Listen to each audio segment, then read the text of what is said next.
Hi everyone, this will be your first video for finding limits, most specifically the numerically and graphically way.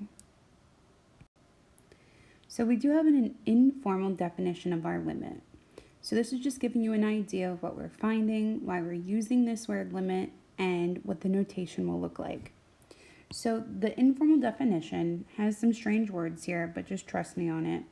So basically, it's saying if f of x becomes arbitrarily close, meaning very close, to a single number L. L is just a number, it's capital because, as you might have guessed, this is going to represent the limit. As x approaches c, c is just an x value we're looking for on our graph, from either side. So if it becomes arbitrarily close to a number L, as we get close to the number we're looking at, then the limit of f of x as x approaches c is L. L is the y value, okay? So I like to always say that because when we do look at this graphically, we have to remember that L is going to be the y value on a graph. So when we look at the notation, you can see it is a little strange. It does usually come out to be a little small in your notebook. You're going to have the notation, and this is LIM, which is limit for short. So LIM, underneath of it, we have X with a little arrow to C. So when I read this, I would say the limit as X approaches C of f of X, which is our function, is L. So let's write that out in words so that you have that as a note as well. So you can read this as, so read as the limit as x approaches c is L. Oops, forgot a major part there. Of f of x is L.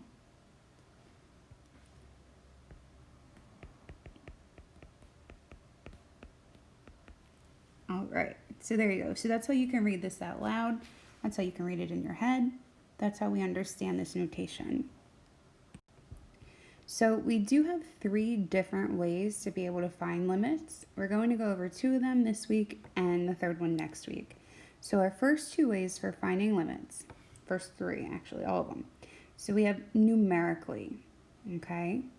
All this is telling us is that we're looking at numbers, numerically. Numbers should make sense here. And to use the numerical approach, you construct a table of values, input-output table. We can also find limits graphically. And as you might have guessed, that's by looking at a graph. And you don't even have to do the graphs by hand if you don't want to. Use some sort of technology. Use, your graphing calculator. You can use Desmos. Or you could graph it by hand if you feel so inclined. Next week, we'll be talking about the analytical approach, and that's basically actually using some algebra skills. You're doing a little bit of math there, and we'll get into that later.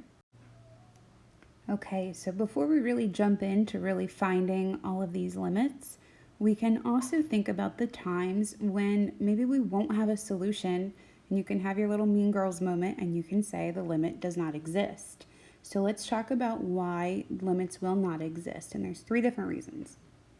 So our first reason that limits won't exist, and that's if it's approaching a different number from the right than it is from the left of C. This is really great when you're doing something graphically because you can visually see, are they meeting up or are they approaching a different number? So a different number from the right and then a different number from the left. The next reason that we might not have a limit or a limit does not exist is if it increases or decreases without bound. That's meaning it's never stopping. It's going up to infinity. It's never going to actually approach our value of c. Remember, c is just an x value on our graph. So if it's never approaching it, that means in shorthand here, you have a vertical asymptote at c. Our last option is if it's oscillating between 2 fixed values. Most often you'll see this with a trigonomic function, but it does happen in other places. And what oscillation means, I'm just going to draw you like a really rough idea down here. If this is our coordinate plane and we have our graph and it's coming in, you see it's going down, but then all of a sudden it zigzags so much, and then it relaxes a little bit. So when it's oscillating, think of it like an oscillating fan. It just keeps going back and forth between 2 points. So if our graph just keep going back and forth between 2 values, then we will not have a limit. Like for example, we would not have a limit at 0 because we have so much oscillation all around it. So here is our first technique. With the numerical approach, you are definitely going to rely on a calculator. I do not expect you to do any of this by hand. Okay, so make sure you either have like your graphing calculator app, your computer's calculator, something to do this division for you, because it's just something that you don't want to have to do by hand. So ignore the fact that the answers are in there. I wrote them in there already. We'll get to that in a second. So the way that your examples are always, or your questions are always written out for you, it'll just say find the limit of, and it'll give you a function as x approaches 1. You might also see this in our limit notation, which we saw on a couple slides back, and this could also be written as the limit as x approaches 1 of our function, which is x cubed minus 1 over x minus 1. So that's also a way that you can see that how this would be asked of you. So the issue here is if we tried to look at the number 1, and if you tried to plug the number 1 in, and you can even take your calculator, try it out for a second, try to plugging in the number 1, and you would get 0 over 0. And that's not a good thing for us because that's not a real number, okay? You can't divide by 0. So that's why we have this numerical approach for when if we do try to just figure out what's going on at 1, we can't because we end up with a 0 in our denominator. So the way that we set this up is we have an input-output table, and most often they'll be horizontal like this, but by all means make it in a different direction, whatever works for you.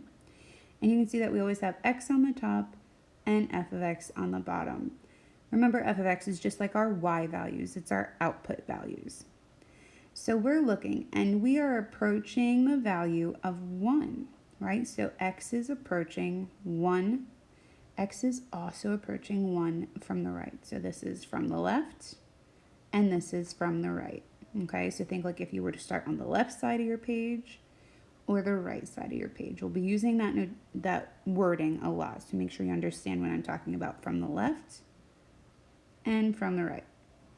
So what we need to do is we need to start choosing numbers, and for right now your tables might be filled out for you with your x values, but we need to start choosing numbers that will get us very, very, very close to the value of 1, but again we can't plug in 1. So you can see how we start with 0.75, then we get a little closer with 0.9, a little closer with 0.99, a little bit closer with 0.999, and then obviously at that point we're close enough. You can just write 1, leave it blank, put a question mark, do what you need to do to know that we don't know this yet. This is what we're trying to find. And then you would set it up, and now you're going to get really close to 1 again, but now we're on the right hand side, so we're just slightly greater than the value of 1. A little bit greater than that, a little bit more, a little bit more. This will come more naturally as time goes on for you setting it up yourself, but for now, like I said, most of your tables will be filled out. So now we get to the point where these purple numbers are coming into play, okay? So these are definitely crazy decimals. This is why I suggest using a calculator, and all you have to do is plug in this value of 0.75 into your function. So when I plugged in 0.75, I did all my little algebraic skills, did my division, and I got this decimal. Then I did it again with 0.9, and I got my output. 0.99, get your output. It's just like an input-output table. X, f of x. Input, output. Once you have your table filled out, now is when we need to actually use our numerical analysis here. You need to go through and say, okay, as I'm looking at these numbers, what are they getting close to? So 2.31, that could be getting close to 2.5, that could be getting close to 2.6. You don't really know yet, and it makes sense because this is not very close to the value of 1. As we get closer and closer and closer, you can see I'm appearing like I'm approaching the value of 3. it looks like if I plugged in 0.9999999, however many nines you want to put, we're going to get closer and closer and closer to 3. We can also look at it from the other direction. So as we're coming in this way, I mean, this one kind of seems pretty close to 4, but look, now it's getting smaller, we're closer to 3. Getting smaller, we're getting closer to 3. Getting even smaller, and you can really see that that value of 3 is really sandwiched between these two values. So that means as x is approaching 1, our f of x is approaching 3. And that's actually going to be your limit here. So you just solved your first calculus problem. So when you're plugging it in, you look at what they're approaching, and they're approaching the value of 3. So when you want to finalize your answer, I'm just going to write it down here in the bottom. So we'll just say that this was already written here. So we have the limit as x approaches 1 of x cubed minus 1 over x minus 1. We used our numerical approach, and we found out that it was approaching the value of 3. So here we are with another numerical approach example. I would like you guys to write this down. Try this on your own by plugging in the values into the function. Make sure you're writing your outputs. Make sure you're not rounding your decimals, because those are very important for us now. And I want you to figure out, what is the limit? So we're looking for the limit as x approaches 2. Pause the screen, and then when you come back, we'll find out.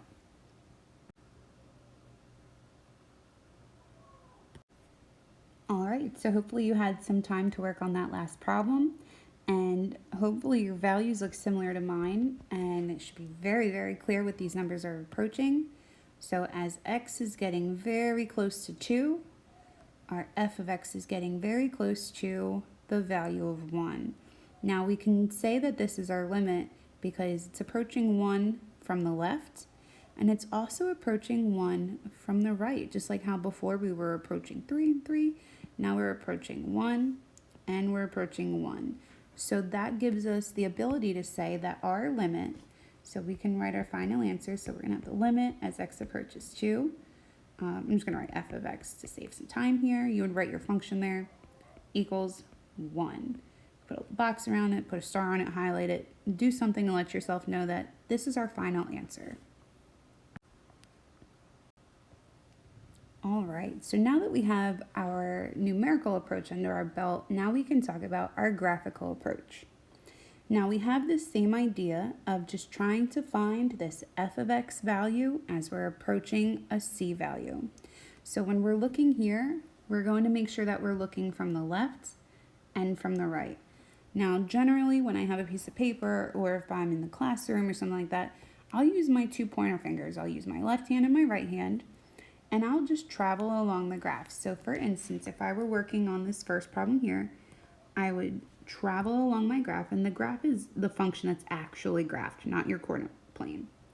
So from the left and from the right, because I'm approaching, this is my c value right here. This is my 3. So when I'm looking here and I'm approaching from the left side and I'm approaching from the right side, I can see that my f of x value here, so my f of x value here is going to be 1, and it's the same from the left and from the right. So that gives me the ability to say my limit is 1. I am approaching the value of 1 when I'm approaching the x value of 3. Let's look at the next one. So now again, we need to make sure that we're going from the left and from the right. So as we're coming down from the left-hand side, and we're coming down from the right-hand side, we're approaching 0. That's our c value here. It's a little hard to see, and it's not really marked off, but 0, it's just our c value. We just want to label our f of x value. So what value is that f of x value? Again, it's 1. That's pretty much a coincidence here, but so yeah. So your f of x is 1 at this value. It's the same from the left and from the right. So that lets us say that the limit equals 1. Now let's look at the next one. All right, so for the next one, now we have a function that has a discontinuity. It has a point missing, and that could cause us problems depending on what our problem is asking us to find, but we can attempt to find the limit here. So they are asking us to find the limit as we are approaching 2, and we know that because it's the little value down here. So our c value is 2, we're looking for it right here. So we're going to be traveling along our graph from the left, traveling along our graph from the right, and you can see that we will meet, and my fingers will meet, or my hands will meet, right here at the f of x value of 2. Now, the major question always comes with, well, there's a hole in the graph. And you know what? I don't care, right? That hole is okay that it's there because that's just one tiny little point. If I'm traveling along my whole graph, I will meet up at that same value of 2, meaning that this limit does exist, and it is 2. Now, the real question comes into play, well, what does it have to do that the other point is on the x-axis at 2, or we have a filled-in point somewhere else? So the issue with that is that's a whole different question being asked. Down here, since the point is down here, let me erase that so we can see it. But since our point is filled in at the point 2, 0, that question being asked would be if they said, okay, well, what is f of 2? Okay, so that's where you would actually say, okay, f of 2, this is some old algebra skills here. Where's the point filled in at 2? The point's filled in at 0. Okay, so where's the actual point? So where's the point? Okay, so that's a function value. That's a little bit different, but shouldn't be too crazy idea. All right, let's go to the last one. And again, this one should look a little similar, right? I have what looks like a parabola. It is a parabola, and I have a hole in the graph again. I have a point somewhere else that's not on the curve. And isn't that aggravating? So let's look at what we can do here. As we're traveling from the left, because I'm trying to approach the value of 1, that's my c value. So traveling from the left, traveling from the right, I meet up at the same value. So that is my limit. So my limit is whatever the f of x value is here, which we know is our y, and that looks like it's going to be 2, 3, 4. All right, so that's going to be 4. We can say that's our limit. Now again, if they were to ask what is the function value, or what is, like if this was the second part of your question, like what is f of 1, that's where you answer where the filled in point is at. So f of 1 is actually going to equal 2. And that's because the filled in point is at 2. That's where the function actually exists. It has a point discontinuity, but our limit is still approaching that same value. So that's why our limit is 4, but the function value is 2. So be very careful when you're reading questions.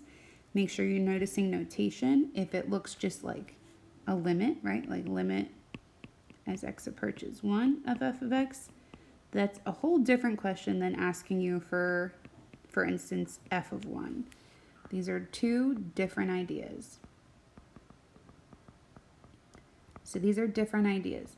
Now, sometimes they can be the same value, right? For instance, if we look up at the problem that I did up front in green, so if we look there, they would have the same value. Our limit as x approaches 0 of our f of x, it is 1.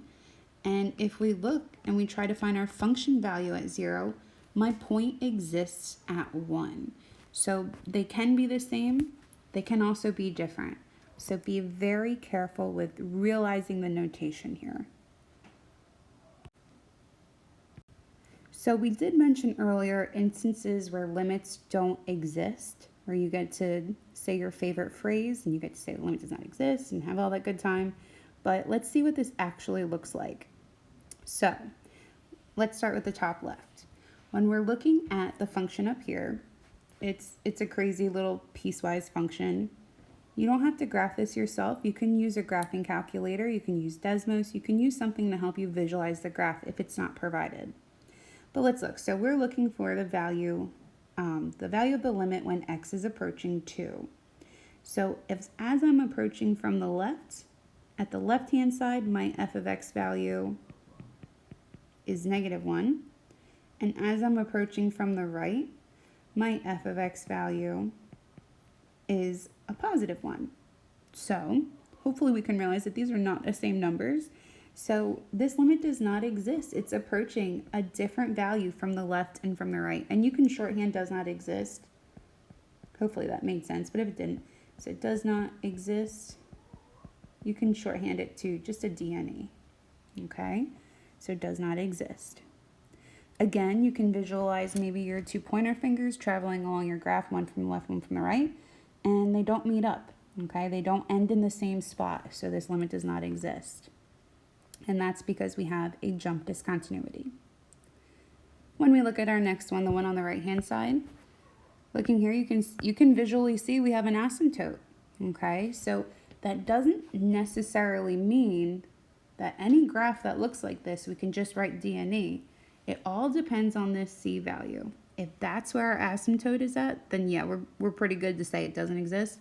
But if they're asking for the limit at 10, we can give them a value. We can give them a value at that C value of 10, but right now we're being asked about 5. So as we're approaching the value of 5, so from the left, this is going all the way down. So this f of x value is unbounded. It's going to negative infinity. As we're traveling from the right, we're going up. We're going upwards. It's unbounded again. We're going to positive infinity. So these are not the same values, right? They're not even values that we can write down. So this again is a DNE. It does not exist. And that's because, again, we're unbounded behavior. There's no end in sight. There's no value we can write down. The next one, so bottom left, you can probably see that this looks just like that example I wrote earlier. This is an oscillating. So an oscillating behavior. Okay, and we're looking for the x value of 0. Our c value is 0. It's somewhere in this mix right here.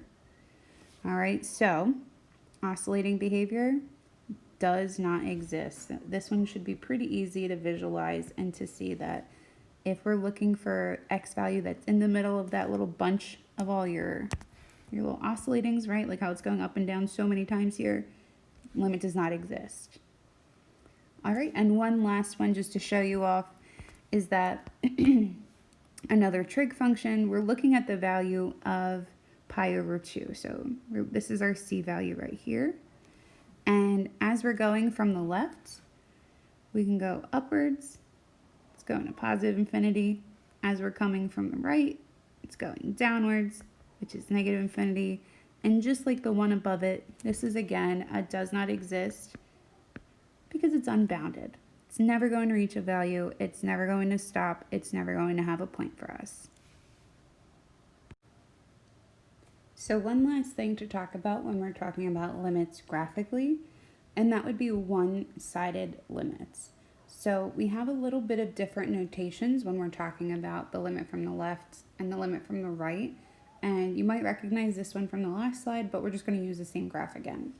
So when we're talking about the left side limit, the notation for that will be the limit as x approaches c, and then as an exponent you'll see a little minus sign. So as x approaches c from the left of f of x. Oops. Of f of x. So again, it's the same idea on how you're reading it, but now we just say it's the limit as x approaches c from the left. So this is the limit as x approaches c from the left. Now conversely, we can also find a right side limit.